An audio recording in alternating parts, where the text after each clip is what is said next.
तो मेरा जेनजी से सीधा सीधा, देश के युवाओं से सीधा सीधा पूछना है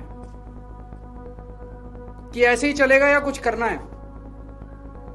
ऐसे ही हर साल आप देखो, 2017 में पेपर लीक हुए, उसके 4 साल बाद 2021 में हुए, उसके 3 साल बाद 2024 में हुए, उसके 2 साल बाद 2026 में हुए, अब उसके 1 साल बाद 2027 में होंगे, और हर साल पेपर लीक होंगे अगर आपने कुछ नहीं किया तो।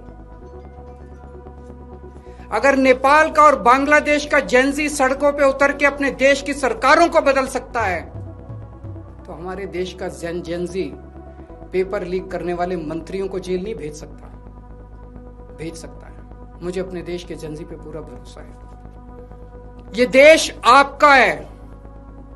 इस देश के नेताओं को इस देश में कोई इंटरेस्ट नहीं है।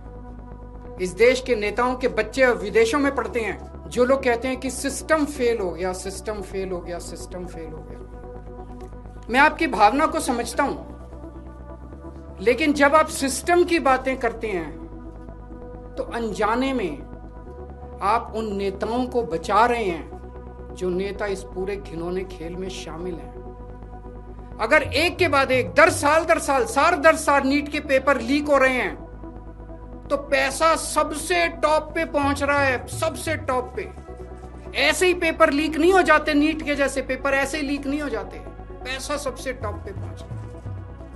तो जब आप सिस्टम की बात करते हैं तो आप उस टॉप को बचा रहे हैं, अनजाने में बचा रहे हैं। मैं जानता हूं आपकी मंशा नहीं है, लेकिन अनजाने में उस टॉप, ये सिस्टम कोई इमेजिनरी नहीं होता, फिक्शन नहीं होता, सिस्टम हवा में नहीं होता। सिस्टम के पीछे लोग हैं।